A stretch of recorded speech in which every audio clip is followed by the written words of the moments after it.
Every Halloween, I like to watch horror movies, often going back in time to classics from the late 70s or early 80s. And whenever I do, it makes me think about designing horror sessions of tabletop role-playing games and what we can learn as not only tabletop role-playing game designers, but game masters from these movies. So today I'm going to talk about two classics in the slasher genre, Halloween and The Nightmare on Elm Street, and what lessons we can learn from the two of them. Hi, I'm Peter, creator and lead designer of Tales from Elsewhere, and on this YouTube channel we talk about tabletop role-playing game design philosophy, and it also acts as a dev blog for my own tabletop role-playing game, Tales from Elsewhere.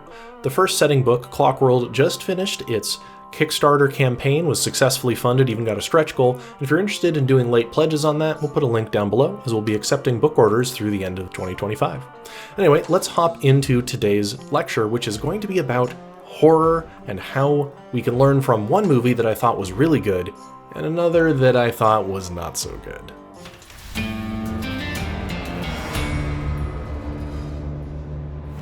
In 1978, master filmmaker John Carpenter released one of his most impactful films ever, Halloween. This is the story of a quiet suburban town and a vicious killer that stalks one of the teenagers living in that town after escaping from an asylum.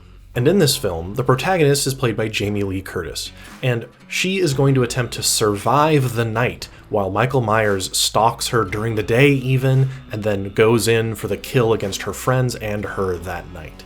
And we can use Jamie Lee Curtis's character as the stand-in for the players for us to examine agency and how the world reacts to a player when you're running horror. Horror often has a number of contrivances to make it work, and the fewer contrivances you have in your tabletop role-playing game session, the more invested the players are going to feel, and the more they'll be on board when tragic things happen or things don't go their way. Because it won't feel artificial to them, like the guiding hand of the GM just making things happen. You see, Jamie Lee Curtis's character doesn't heed the warnings of the kid she's babysitting who spots Michael Myers stalking around the neighbor's house. She dismisses it as the fanciful imaginings of a kid eating too much candy and watching scary movies on Halloween night. And so she's set back a bit when it comes to actually defending herself once Michael Myers comes in for the kill. But that's not a contrivance if Jamie Lee Curtis is the stand-in for our players. That's a decision she makes, or we make as the players, that isn't being forced upon them. Warnings were given to them and they chose to dismiss it. And that's why when things start going really wrong, it wouldn't feel as bad for the players because they're like, oh, I should have listened to that crazy old man who warned us before going to the cabin, or the kid who said they saw something skulking around at night. Similarly, Jamie Lee Curtis successfully kills Michael Myers a few times. She stabs him initially in a scuffle around a couch, and then later on in the bedroom she stabs him again. And we've seen each time he's been mortally wounded, he miraculously stands back up and continues his onslaught. And because of that, after the psychologist shoots Michael Myers and he falls out of the window from the second story, and when they cut back again, the body's gone, that didn't feel contrived. They set a precedence that Michael Myers, as is referred to in the credits as the Shape, is more than just a man at this point. He's a force of evil. And so that sort of spooky conclusion isn't something that we feel blindsided by or unearned because we've seen Michael Myers do this a few times. And that helps for the players to accept when those sort of things happen during a horror session. Now, this is all going to be very juxtaposed against Wes Craven's film, The Nightmare on Elm Street, which was released about 6 years later in 1984. This is the story of Freddy Krueger, who stalks the dreams of a group of teenagers and murders them in gruesome ways in their dreams that then manifest in the real world. And this movie has a number of contrivances that felt a lot more frustrating. And again, if we put the protagonist in the place of the party, then we can see how as players we wouldn't enjoy this sort of situation. So let's pick it apart. The big contrivance in The Nightmare on Elm Street is that a number of the parents know about Freddy Krueger and know that they killed him, was it 20 years ago or something? And yet, when characters start mentioning things that sound like Freddy Krueger, they dismiss it. They don't talk to the teenagers about it, they don't help them, and in fact, the protagonist Nancy is constantly asking for help and explaining things to people only to have it dismissed. Johnny Depp annoys me so much in this film because all Nancy asks him to do is don't fall asleep and watch over me while I go try to fight Freddy Krueger, and he falls asleep immediately twice, and he dies the second time for it.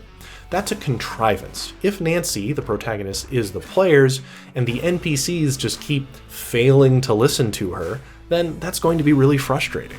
It's particularly frustrating because by the end of the film, when all of these crazy deaths have happened, that people still don't listen to Nancy. She even calls her dad, who is like the chief of police, and says, "Dad, in 20 minutes, come over here and save me because something's going to happen." And he just sort of like, whatever, and dismisses it. And as a result, her mom like dies, basically. It's chaos.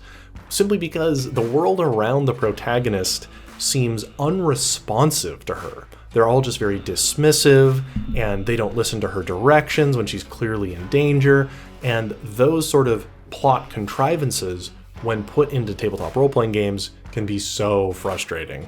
Additionally, the twist ending after Freddy Krueger has been defeated by Nancy by turning her back on him and taking away his power, she gets into a car with now her all-alive teenage friends, and then the hood of the convertible in the pattern of Freddy Krueger's sweater like comes up and drives away with them inside, trapped. And it's just really bizarre. It doesn't feel like an earned twist. Was the whole movie a dream, a nightmare? Which parts were real, which ones weren't? It's not doing this in a thought-provoking manner. It just sort of like, blindsides you at the end, like, oh, okay, I guess none of that mattered.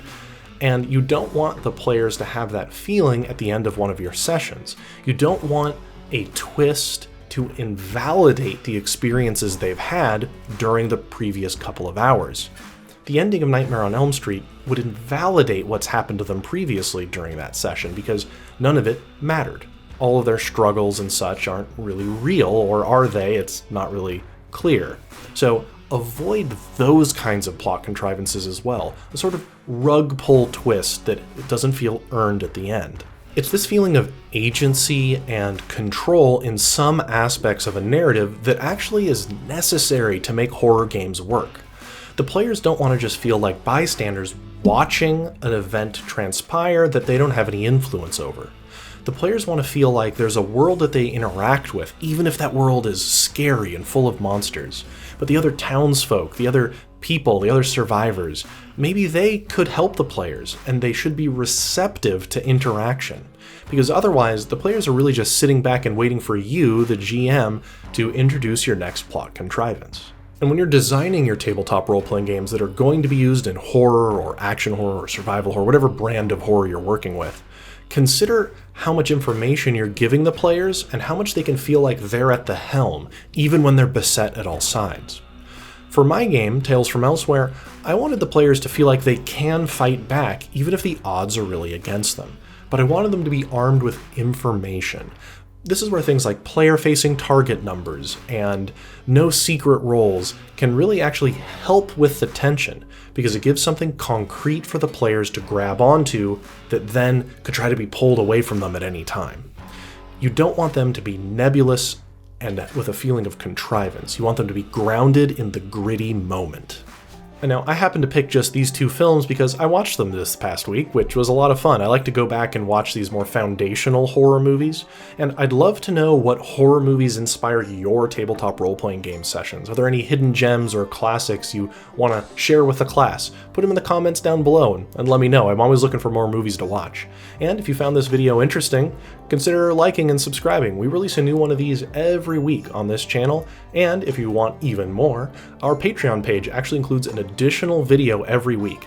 This is an unscripted and unfiltered ramblings of mine about game design philosophy, progress on my game, and general tabletop game related content. So, as always, thank you so much for watching, and I hope to see you here next week on Tales from Elsewhere.